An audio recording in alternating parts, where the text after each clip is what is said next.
बिस्मिल्लाहिर्रहमानिर्रहीम। नाज़रीन अस्सलाम वालेकुम, मैं हूँ इमरान वसीम। नाज़रीन, आज 20 अक्टूबर है, दिन है बुध का और साल 2021। सबसे पहले उन दोस्तों से दरख्वास्त जिन्होंने अभी तक हमारा चैनल सब्सक्राइब नहीं किया वो चैनल को सब्सक्राइब कर लें और बेल आइकॉन का बटन भी ज़रूर प्रेस करें।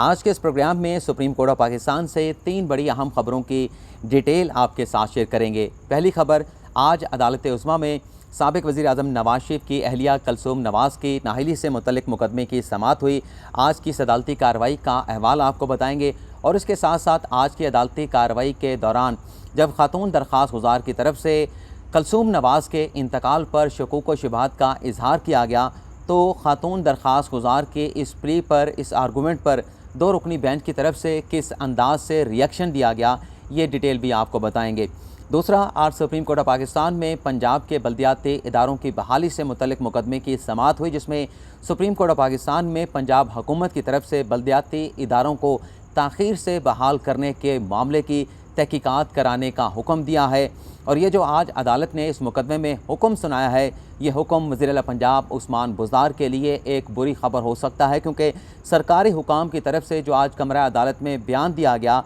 उसमें बल्दियाती इदारों को ताख़ीर से बहाल करने का जो ज़िम्मेदार है वो वज़ीर आला पंजाब उस्मान बुज़दार को करार दिया गया है। तो आज की इस अदालती समाअत के हवाले से भी आपको बताएंगे। तीसरा, आज सुप्रीम कोर्ट ऑफ पाकिस्तान में सानिया APS से मुतल्लिक़ मुकदमे की समाअत हुई, जिसमें मुतासरीन सानिया APS ने साबिक आर्मी चीफ जनरल राहील शरीफ, साबिक वज़ीर दाखिला चौधरी निसार अली ख़ान और साबिक DG ISI जनरल ज़हीर इस्लाम को मुल्ज़मान के तौर पर नामज़द किया है, जिस पर सुप्रीम कोर्ट ऑफ पाकिस्तान ने अटॉर्नी जनरल खालिद जावेद खान साहब को मज़ीद इक़दामात उठाने का हुक्म दिया है। तो ये आज की हमारी 3 खबरें हैं जिनकी डिटेल आपके साथ शेयर करेंगे। तो पहली खबर से गुफ्तगू का आगाज़ करते हैं, जो जस्टिस उमरता बंदियाल की सरबराही में जस्टिस मंसूर अली शाह पर मुश्तमिल 2 रुकनी बेंच ने कलसूम नवाज़ की नाअहली से मुतल्लिक़ मुकदमे की समाअत की है, उसका अहवाल आपके साथ शेयर करते हैं। नाज़रीन, आपको याद है कि जब 28 जुलाई को सुप्रीम कोर्ट की तरफ से नवाज शरीफ को नाअहल करार दिया गया था तो जो उनकी लाहौर से जीती हुई सीट थी वो वेकेंट हो गई थी और मुस्तमिक नवाज़ और शरीफ ख़ानदान की तरफ से नवाज शरीफ की उस खाली नशिस्त पर कलसूम नवाज़ को इलेक्शन लड़ाया गया और कलसूम नवाज़ लाहौर के उस हलके से जीत गई। लेकिन कलसूम नवाज़ चूँकि बीमार थी, लंदन में दाखिल थी अपने इलाज मुआलजे के सिलसिले में, तो वो हलफ ना उठा सकी थी, जिसके बाद लाहौर की एक खातून है बिस्मा नौरीन, उनकी तरफ से नाअहली के लिए लाहौर हाई कोर्ट से रुजू किया गया था, लेकिन लाहौर हाई कोर्ट ने बिस्मा नौरीन की उस दरख्वास्त को खारिज कर दिया था। लाहौर हाई कोर्ट के इस फैसले के खिलाफ बिस्मा नौरीन ने सुप्रीम कोर्ट से रुजू किया था, तो आज इस दरख्वास्त पर पहली समाअत हुई। आज जब अदालती कार्रवाई का आगाज़ हुआ तो जस्टिस उमरता बंदियाल की तरफ से खातून दरख्वास्त गुज़ार से ये सवाल किया गया कि आपकी जो दरख्वास्त है, जो अपील है लाहौर हाई कोर्ट के फ़ैसले के ख़िलाफ़, वो 283 दिन ज़ायदुल मियाद है। आपने मुकर्ररा कानूनी जो लिमिटेशन है उसके दौरान आपने ये अपील दायर नहीं की थी, तो इस पर सबसे पहले आप अदालत को आर्गू करें। लेकिन खातून दरख्वास्त गुज़ार बिस्मा नौरीन का ये कहना था कि मेरा ये पर्सनल मुकदमा नहीं, ये मफाद आमा का मुकदमा है। कलसूम नवाज़ ने इलेक्शन लड़ा लेकिन उनकी तरफ से हलफ नहीं उठाया गया और उनके खामन का इकामा भी निकला था, जिसकी बुनियाद पर मैंने कलसूम नवाज़ की नाअहली के लिए लाहौर हाई कोर्ट से रुजू किया था। लेकिन अदालत का उनसे ये कहना था कि आप सबसे पहले जो एक बार है कि अगर लाहौर हाई कोर्ट ने आपकी दरख्वास्त खारिज कर दी थी तो आप 283 दिन क्यों इंतज़ार करती रही, 283 दिन के बाद आप सुप्रीम कोर्ट से क्यों रुजू किया, इस पर हम कोई तफरीक नहीं कर सकते। इसी नुक्ते की बुनियाद पर अदालत रोज़ाना बहुत सारी दरख्वास्तों को खारिज करती है, तो आपके साथ इम्तियाज़ी सलूक क्यों किया जाए। तो खातून दरख्वास्त गुज़ार का ये कहना था कि मैं तो मफाद आमा का मुकदमा लेके अदालत के सामने हाज़िर हुई हूँ। उन्होंने कानून का हवाला देने की कोशिश की, उन्होंने शरीयत का हवाला देने की कोशिश की, आइन का हवाला देने की कोशिश की, लेकिन जो बुनियादी नुक्ता था अदालत का वो ये था कि आप सबसे पहले लिमिटेशन पर आएँ। इसके बाद अदालत ने उनसे सवाल पूछा कि वैसे भी ये मुकदमा इनफ्रक्शस हो चुका है, गैर मौसर हो चुका है, क्योंकि जिस खातून की नाअहली के लिए आपने ये दरख्वास्त लाहौर हाई कोर्ट में दायर की थी उनका तो इंतकाल हो गया है, क्या आपको कलसूम नवाज़ के इंतकाल पर कोई शक है। जिस पर दरख्वास्त गुज़ार बिस्मा नौरीन ने कहा कि हाँ मुझे शक है, क्योंकि शरीफ ख़ानदान की तरफ से कोई भी सर्टिफिकेट जो कलसूम नवाज़ के इंतकाल से मुतल्लिक़ हो वो लाहौर हाई कोर्ट में जमा नहीं कराया गया था। जब ये आर्गू किया गया खातून दरख्वास्त गुज़ार की तरफ से तो बेंच के सरबराह जस्टिस उमरता बंदियाल ने खातून दरख्वास्त गुज़ार से कहा, सॉरी हम आपकी बात ये एडमिट नहीं कर सकते, आप जो शकूक व शुबहात का इजहार कर रही हैं, आप जो नुक्ता उठा रही हैं कि ये मफाद आमा का मुकदमा है, लेकिन आपको इतना अरसा क्यों इंतज़ार करना पड़ा, 283 दिन के बाद आपने ये अपील दायर की है, तो हम आपकी इस दरख्वास्त को खारिज कर रहे हैं। तो इसके बाद कलसूम नवाज़ की नाहली की इस दरख्वास्त को अदालत की तरफ से खारिज कर दिया गया। दूसरा जवाब, बल्दियाती इंतखाबात से मुतल्लिक़ आज सुप्रीम कोर्ट में समाअत हुई है। ये समाअत चीफ जस्टिस की अदालत में हुई। Justice chief justice of Pakistan की सरबराही में 2 रुकनी बेंच ने आज जब अदालती कार्रवाई का आगाज़ हुआ तो पंजाब हुकूमत की तरफ से जो एडवोकेट जनरल पंजाब हैं अहमद अवैस की तरफ से अदालत को ये रिपोर्ट पेश की गई कि अदालत के जुमे के रोज़ के जो 16 अक्टूबर के अहकामात थे उसकी रोशनी में पंजाब हुकूमत ने जो लोकल गवर्नमेंट्स हैं, जो बल्दियाती इदारे हैं, उन्हें बहाल कर दिया है। लेकिन जो दरख्वास्त गुजार तौहीन अदालत की दरख्वास्तें लेके पंजाब हुकूमत के ख़िलाफ़, वज़ीर आला पंजाब उस्मान बुज़दार के ख़िलाफ़, सेक्रेटरी बल्दियात के ख़िलाफ़ और चीफ सेक्रेटरी के ख़िलाफ़ सुप्रीम कोर्ट से जिन्होंने रजू कर रखा है, उन्होंने अदालत से कहा कि आज जो नोटिफिकेशन अदालत में दिखाया जा रहा है, इस नोटिफिकेशन के ज़रिए जो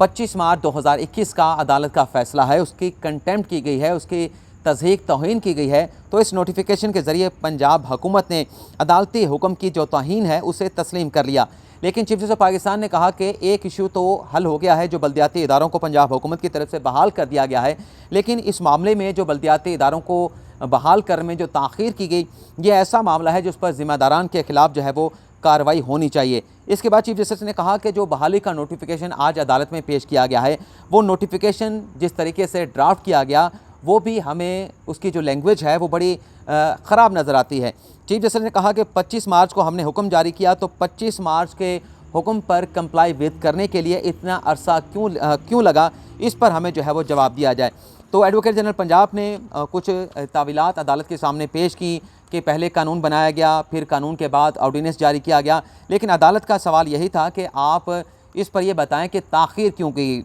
इसके बाद सेक्रेटरी बल्दियात का पूछा गया, चीफ सेक्रेटरी पंजाब के हवाले से पूछा गया, तो सेक्रेटरी बल्दियात जो अमीनुद्दीन मैंगल हैं, उनकी तरफ से जो जवाब जमा कराया गया तो उसमें ये लिखा गया था कि जब 25 मार्च को सुप्रीम कोर्ट ने बल्दियाती इदारों को बहाल करने का हुक्म दिया था, तो 25 मार्च के उस फैसले के 3 रोज़ के बाद सेक्रेटरी बल्दियात ने अदालत को तहरीरी तौर पर आगाह किया कि मैंने एक समरी बना के CM हाउस भिजवा दी थी और कहा था कि सुप्रीम कोर्ट का यह फैसला आ चुका है जिसमें बल्दियाती इदारों को बहाल करने का कहा गया है। जिस पर चीफ जस्टिस ऑफ पाकिस्तान ने एडवोकेट जनरल पंजाब से पूछा कि ये तो सारा जो मलबा है कि बल्दियाती इदारों को बहाल करने में क्यों ताख़ीर हुई है, ये तो सब कुछ है वो चीफ मिनिस्टर के गले में डाल दिया गया है और पंजाब हुकूमत का ऑफिशियल अदालत में कह रहा है कि फ़ाइल CM ऑफिस भिजवा दी गई थी, लेकिन उस फाइल की जो मंजूरी है वो CM ऑफिस में जो है वो रोक ली गई। जिस पर एडवोकेट जनरल पंजाब ने कहा कि चूँकि वो काबीना में पेश किया जाना था, काबीना ने उसकी मंजूरी देनी थी, तो ये सारे मामलात इस तरह से लिंगर ऑन होते रहे। तो अदालत की तरफ से कहा गया कि जो सुप्रीम कोर्ट का ऑर्डर होता है वो सेल्फ एग्जीक्यूटरी होता है और सुप्रीम कोर्ट के फैसले पर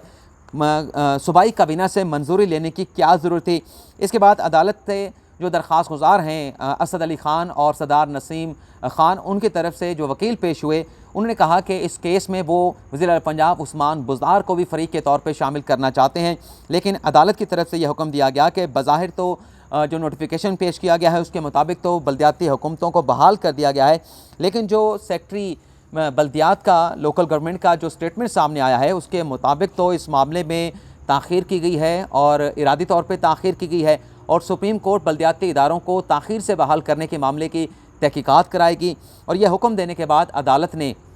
जो लाहौर हाई कोर्ट में के जो हुक्मनामे हैं वो उनकी मुसद्दका नकुल तलब कर ली गई है और जो लाहौर हाई कोर्ट में पंजाब हुकूमत के ऑफिशियल की तरफ से जो तहरीरी जवाबात जमा कराए गए थे उनकी मुसद्दका नकुल भी आइंदा समाअत पर अदालत ने तलब की है। 2 हफ्तों तक इस केस की समाअत को अदालत की तरफ से मुलतवी किया गया है और आइंदा समाअत पर मौजूदा जो चीफ सेक्रेटरी पंजाब हैं कामरान अफजल, उन्हें ज़ाती हैसियत में बुलाया गया है और साबिक chief secretary Punjab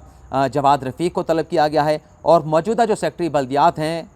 Aminuddin mangle या नूरुल अमीन मैंगल, उन्हें भी ज़ाती हैसियत में तलब पेश होने का हुक्म दिया गया है। तीसरा जो सुप्रीम कोर्ट में आज समाअत हुई वो APS सानिया APS से मुतल्लिक थी। आपको याद होगा कि साबिक चीफ जस्टिस जो साकिब निसार थे उनकी तरफ से सानिया APS के मामले पर पेशावर हाई कोर्ट के एक जज की सरबराही में कमीशन बनाया गया था और उन्हें इस सारे मामले की तहकीकात करने का, इंक्वायरी करने का हुक्म दिया गया था। तो वो इंक्वायरी रिपोर्ट तो सुप्रीम कोर्ट के रिकॉर्ड पर आ चुकी है। तो आज इस केस की कमीशन की रिपोर्ट आने के बाद ग़ालिबन तीसरी समाअत थी और आज जब अदालती कार्रवाई का आगाज़ हुआ तो शोहदा के जो वालदैन हैं, जो सानिया APS के मुतासिरीन हैं, उनकी तरफ से आला सिविल व अस्करी क़यादत को जो है वो सानिया APS का ज़िम्मेदार करार दिया गया। वालिदैन का ये कहना था, शोधा के वालिदैन का ये कहना था कि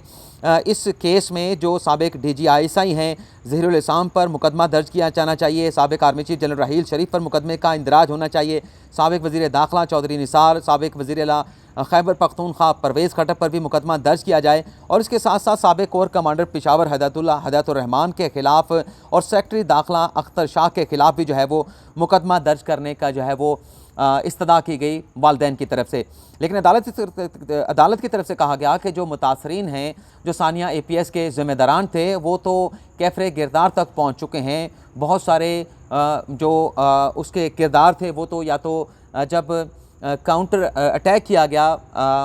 आर्म फोर्सेस की तरफ से तो उसमें मारे गए थे और बहुत सारे जो दहशतगर्द थे वो किसी और कार्रवाई में मारे गए और अगर कोई बच गए थे तो वो मिलिट्री कोर्ट के ज़रिए उन्हें सज़ाएं मिल चुकी हैं। तो इसके बाद आप इन लोगों को किस तरह से मुल्ज़म नामज़द कर रहे हैं? तो वालिदैन की तरफ से कहा गया कि जो दहशतगर्द थे वो तो मारे गए, लेकिन जो मनसूबा साज थे सानिया APS के वो अपनी कुर्सियां बचा रहे हैं, वो तो अपनी जगह पे मौजूद हैं। हम चाहते हैं कि उनके ख़िलाफ़ भी जो है वो कार्रवाई की जाए। वालिदैन का क्या कहना था वो आपको सुनवा देते हैं। वालिदैन का कहना था कि जो मारे गए वो दहशतगर्द थे, मनसूबा साज अब भी ज़िंदा हैं, मनसूबा साजों को सज़ा मिले ताकि अपनी कुर्सियाँ बचाने के लिए कोई बच्चे शहीद ना करा सके। हुकूमत से हमें कुछ नहीं चाहिए, सिर्फ बच्चों के खून का हम बदला चाहते हैं। जुडिशल कमीशन ने भी सिक्योरिटी की नाकामी को सानिया APS की वजह करार दिया, लेकिन जस्टिस मज़हर आलम मियां खेल की तरफ से रिमार्क दिया गया